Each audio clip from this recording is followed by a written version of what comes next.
கொழும்பிலே தலைநகரத்திலே கோட்டாகோகமையிலே அந்த அடி என்று சொன்னால் எதிர்வரும் காலங்களிலே நாங்கள் வடக்கு கிழக்கிலே இந்த அரசுக்கு எதிராக எங்களுடைய உரிமைக்காக நாங்கள் போராடும் பொழுது எந்த அடிமைகளை நாங்கள் இப்பவே யோசித்து பார்ப்போம். ஒரு சிலருடைய கருத்து நாங்கள் ரணில் விக்ரமசிங்க அவர்களை நாங்கள் ஆதரித்திருக்கலாம்.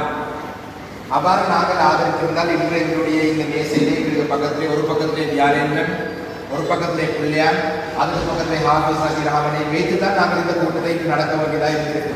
நாங்கள் தொடர்ச்சியாக எங்களுடைய தமிழ் மக்களுடைய தேவைகளுக்காக, எங்களுடைய தமிழ் மக்களுடைய பிரச்சனை தீர்க்கிறதுக்காக நாங்கள் இந்த மாவட்டத்தில் இருக்கும் புதிதாக நாங்கள் தெரிவு செய்த எங்களுடைய வட்டாரங்களில் பிரதேசத்தில் எல்லாம் அமைத்தார்கள் நாங்கள் செயல்படுவோம். ராஜபக்ச குடும்பத்தினரை அரசியலுக்கு ஒதுக்குவது என்பது ஒரு கனவு. ராஜபக்ச குடும்பத்தினரை அரசியலுக்கு ஒதுக்க முடியாது. ராஜபக்ச குடும்பத்தினர் மீண்டும் ஆட்சிக்கு வருவார் என்று இந்தி கவர்மெண்ட் சொல்றார். அவர் எதை வச்சு அதை சொல்றார் என்று சொன்னால், இந்த ரணில் விக்ரமசிங்க அவர்கள் ஜனாதிபதியாக வந்ததை வைத்துதான் அவர் அதை சொல்றார். சொன்னாலும் கூட இன்னொரு அணியினர் இது கதிராமம் போகும் காலப்பகுதி, வேளாண் அறுவடை செய்யும் காலப்பகுதி, பெட்ரோல் டீசல் இல்லாத இந்த கூட்டங்கள் தேவையான கேட்ட காலப்பகுதி இருந்தாலும் அனைவரையும் திருப்திப்படுத்துவதற்காக நாங்கள் இந்த கூட்டங்களை நாங்கள் ஏற்படுத்துகிறோம். விசேடமாக இந்த கூட்டங்களுக்கு என்னுடைய அழைப்பிலே அதில் அவர்கள் ஏற்கனவே இப்படியான கருத்தாளர்கள் செய்ய வேண்டும் என்று சொல்லியிருந்தவர் அழைப்பின் பேரிலே இந்த தன்னுடைய கஷ்டத்தை பார்க்காமல் நேற்று முத்தினர் யாழ் மாவட்டத்திலே நேற்று வவுனியா, அதனை அடுத்த திருவண்ணாமலை, இன்று காலையில் அம்பாறை, இன்று மட்டக்கிழப்பிலே ஒரு கூட்டம் இல்லாமல் 3 கூட்டங்கள் வைத்திருந்தவர் என்ற பெரிய ஒரு மாவட்டம் அனைவருடைய வசதிக்காக ஒரு மாவட்டத்தை நாங்கள் 3 கூட்டங்கள் நாங்கள் நடத்துவோம். அந்த அடிப்படையில் நாங்கள் 45 நிமிடங்கள் அளவிலே இந்திய ஆரம்பத்திற்கு நீங்கள் அனைவரும் என்னை நடிக்க வேண்டும். விசேடமாக கடந்த காலத்திலே நாங்கள் என்னுடைய ஜனாதிபதிக்கான தெரிவு நடந்த பொழுது நாங்கள் எடுத்த தீர்மானம் தொடர்பாக நான் என்னுடைய பேச்சாளராக முழுமையான விளக்கத்தை வழங்குவார். இருந்தாலும் கூட மட்டக்களப்பு மாவட்டத்தை பொறுத்தளவிலே ஒரு சிலருடைய கருத்து நாங்கள் ரணில் விக்ரமசிங்க அவர்களை நாங்கள் ஆதரித்திருக்கலாம். அவ்வாறு நாங்கள் ஆதரித்திருந்தால் இன்று எங்களுடைய இந்த மேசையிலே எங்களுக்கு பக்கத்திலே ஒரு பக்கத்திலே தியானேந்திரன், ஒரு பக்கத்திலே பிள்ளையார், அடுத்த பக்கத்திலே ஹாஃபிஸ் நசீர் அவனை வைத்துதான் நாங்கள் இந்த கூட்டத்தை நடத்த வேண்டியதாக இருக்கிறது. ஏன் நாங்கள் ஆதரவாக வாக்களிக்கிறோம். இதை நாங்கள் முக்கியமாக நாங்கள் கணக்கிலே வைத்திருக்க வேண்டிய கடந்த காலத்திலே ரணில் விக்ரமசிங்க அவர்கள் மத்திய வங்கியை கொள்ளையடித்தவர். ரணில் விக்ரமசிங்க அவர்களால் தான் தமிழ் தேசிய கூட்டமைப்பு எதுவும் செய்ய முடியாது போனது என்று சொன்ன தியானேந்திரன், ரணில் விக்ரமசிங்கனுடைய ஆட்சியினால் தான் முஸ்லிம் மக்களுக்கு இவ்வளவு பெரிய பாரதூரம் வந்தது, அதனால நான் இப்போதான் திருச்சட்டத்துக்கு ஆதரவாக வாக்களிப்பேன் என்று சொன்ன ஹாஃபிஸ் நசீர் அவர்கள் இன்று ரணில் விக்ரமசிங்கனுடைய முக்கியமான கையாட்களாக மட்டக்களப்பு மாவட்டத்தை பொறுத்தவரை இருக்கிறார்கள். இது ஒரு காரணமே போதும் நாங்கள் ஏன் ரணில் விக்ரமசிங்கருக்கு எதிராக வாக்களிக்க வேண்டும் என்று எடுத்த தீர்மானத்தை உறுதிப்படுத்துவது.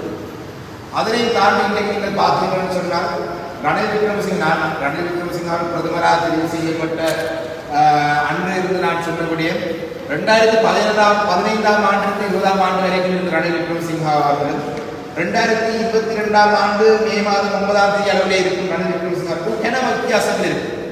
2022ஆம் ஆண்டிலே பிரதமராக பதவி எடுத்த ரணில் விக்ரமசிங்க ஒரு பாராளுமன்ற உறுப்பினர். அவர் முக்கியமாக ராஜபக்ச குடும்பத்தினரை காப்பாற்றுவதற்காக வந்தவர்கள் நான் பகிரங்கமாக நான் சொல்லியிருந்தேன் பாராளுமன்றத்திலே. அதே போல இன்று வரைக்கும் அவர் அதை செயல்படுத்திக் கொண்டிருக்கிறார். அவர் ஜனாதிபதியாக வந்து 2 நாட்களுக்கு பிறகு மொட்டு கட்சியை சேர்ந்த இந்தி காங்கிரஸ் ஒரு பாராளுமன்ற உறுப்பினர் சொல்ற ஊடக சந்திப்பை செய்து ராஜபக்ச குடும்பத்தினரை அரசியலுக்கு ஒதுக்குவது என்பது ஒரு கனவு. ராஜபக்ச குடும்பத்தினரை அரசியலுக்கு ஒதுக்க முடியாது. ராஜபக்ச குடும்பத்தினர் மீண்டும் ஆட்சிக்கு வருவார் என்று இந்தி காங்கிரஸ் சொல்றார். அவர் எதை வச்சு அதை சொல்றார் என்று சொன்னால், இந்த ரணில் விக்ரமசிங்க அவர்கள் ஜனாதிபதியாக வந்ததை வைத்துதான் அவர் அதை சொல்றார். சரி, அதே நேரத்தில் ரணில் விக்ரமசிங்க அவர்கள் ஜனாதிபதியாக வந்து தமிழ் மக்களுடைய இனப்பிரச்சனைக்கான தீர்வை தெரிவார் என்று சொன்னால் கூட நாங்கள் ஓரளவு அவருடைய எதிர்காலத்தை வேலை செய்து யோசிக்கலாம். ஆனால் தலசலா பெரும ஒரு இனவாதி, தலசலா பெருமோட விவாதீரவன் போன்றவர்கள் இருக்கிறாங்க என்று சொன்னார். இன்றைக்கு ரணில் விக்ரமசிங்கனுடைய கொழும்பு மாவட்டத்திற்கான இணைப்பாளர் சரத் வீரசேகரா தெரிந்தானே. சரத் வீரசேகரா ரணில் விக்ரமசிங்க அவர்களுக்கு கொழும்பு மாவட்டத்தில் இருக்கிற பாராளுமன்ற உறுப்பினர்களை இணைத்துக் கொண்டு அந்த வாக்கெடுப்பிலே அவருக்கு ஆதரவாக வாக்களிப்பதற்கு நியமித்தவர் மட்டும் என்ன செய்யும். இன்று அவருடைய ரணில் விக்ரமசிங்காவுடைய அமைச்சரவையிலே முக்கியமான கேபினட் அமைச்சர் பொறுப்பு வழங்கப்பட்டிருக்க விக்ரம் விக்ரமநாயக்க. இங்கிருந்து ஒரு சிலருக்கு தெரியும். நாங்கள் போனாங்க விக்ரம் விக்ரமநாயக்க முசலான மலைக்கு வந்த நேரத்திலே அவரை உள்ள வரவிடாம அவரை வழியை மறைச்சு திருப்பி வைக்கிறதுக்கு போனாங்கன்னு சொல்லிட்டுருங்க. மதம் எல்லாம் வீட்டுக்கு இருக்கிறீங்க அமைதியாக ஜாமீன் அவர் தான் இன்னைக்கு அந்த கேபினெட் ஒரு அமைச்சராக இருக்கிறார். நாங்கள் அதே நாங்கள் வேலை செய்யலாமா? 2015 தொடக்கம் 20 வரைக்கும் வேறையானவர். அவர் 106 பாராளுமன்றம் இருந்தவர். அவர் கட்சியினுடைய தலைவர். அவர் எவருடைய ஆதரவு இல்லாமல், அதாவது எவரை நம்பி இல்லாமல் தன்னுடைய அரசியலை கொண்டு போகக்கூடிய ஒரு அளவு இருந்தது. இனி வரும் காலங்களில் இன்னும் ஒரு குறிப்பிட்ட காலப்பகுதிக்கு பிறகு அவர் ஜனாதிபதியாக பதவி எடுத்து 12 மணி நேரத்துக்குள்ளே அவருக்கு நாங்கள் வாக்களிக்காவிட்டது சரி என்பதை நிரூபித்திருக்கிறார். கோட்டா கோகவேலி அந்த இரவு அந்த 1 மணிக்கு அடித்த அடியை வைத்து கொழும்பிலே தலைநகரத்திலே கோட்டா கோகவேலி அந்த அடி என்று சொன்னால் எதிர்வரும் காலங்களில் நாங்கள் வடக்கு கிழக்கிலே இந்த அரசுக்கு எதிராக எங்களுடைய உரிமைக்காக நாங்கள் போராடும் பொழுது எந்த அடிவிடுகளை நாங்கள் இப்பவே யோசித்து பார்ப்போம். கொழும்பு தலைநகரத்திலே BBC, CNN எல்லா சர்வதேச ஊடகங்களும் இருக்கும் பொழுது ஊடகவியலாளருக்கும் அடித்து இந்த போராட்டங்களை கலைத்த ரணில் விக்ரமசிங்க அவர்களுக்கு நாங்கள் கடந்த காலத்தை செய்தது போல ஒரு போராட்டம் வடக்கு கிழக்கிலே செய்தால் எவ்வாறு அடிவிடும் என்பதை நாங்கள் மனதில் வைத்திருக்க வேண்டும். அதையும் தாண்டி அவசரகால சட்டம் என்றதை கொண்டு இன்று அவசரகால சட்டத்தை வைத்து கொழும்புல எத்தனையோ பேரை கைது செய்யறாங்க. அதிலே கைது செய்தால் அந்த ஜனாதிபதியோட கொடிய கலவெடுத்து படுத்தோடனே கைது செய்திருக்காங்க. கொடி அவர் கொடியை போட்டு படுத்திருந்த இந்த கோட்டா இந்த கொடி என்ன போட்டு செய்யணும் கைது செய்திருக்காங்க. ஆனால் கைது செய்ய வேண்டியாக்குறாரு. இன்றைக்கு நாங்கள் சிலர் சொல்லலாம் கேஸ் வந்துட்டு பெட்ரோல் டீசல் ஒரு அளவு வந்துட்டு உரமினி வந்துடும் இப்படியான சில விடயங்களை வைத்து. ஆனால் இந்த விலைவாசிகளை நாங்கள் எவ்வாறு முகம் கொடுக்க போறோம் நாங்கள் சிந்திக்க வேண்டும். ஒரு பெட்ரோலுடைய விலை ஒரு லிட்டருடைய விலை 500 ரூபாய் விட கூட கொடுத்து நாங்கள் இங்கே வேலை செய்யலாமா? ஒரு கேஸ் ஒரு சாதாரண ஒரு டிஓ இந்த தலைவர் ராணிபெருமணி தலைவர் ஒரு டிஓ ஒரு சாதாரண டிஓனுடைய எத்தனாயிரம் டிஓ 1 லட்சம் டிஓ பேருக்கு சாதாரணமாக சம்பளம் ஒரு 53,000 ரூபாய் வருமானம் ஒரு மாதம். அவர்கள் பலர் லோன் எடுத்திருக்கிறாங்க. இதில் 20,000 ரூபாய் லோனுக்கு வெட்டுப்பட்டால் 33,000 ரூபாய் அப்படி வருமானம் வந்தால் கேஸ் வாங்கி புள்ளியிட படித்து செய்யலாமா? இந்த சம்பளத்தை செய்ய முடியாது. இது அனைத்துக்கும் காரணமாக இருந்தவர்கள் அண்மை காலமாக ராஜபக்ச குடும்பத்தினர். இன்று அவரால் இந்த ராஜபக்ச குடும்பத்திற்கு எதிராக நடவடிக்கை எடுக்க முடியுமா? இந்த பொருளாதார வீழ்ச்சியை ஏற்படுத்திய நிதியமைச்சராக இருந்த மஹிந்த ராஜபக்ச, பெசில் ராஜபக்ச, குறிப்பிட்ட காலப்பகுதிக்கு அடிசப்ரி இவர்களுக்கு எதிராக ரணில் விக்ரமசிங்க நடவடிக்கை எடுக்கலாமா?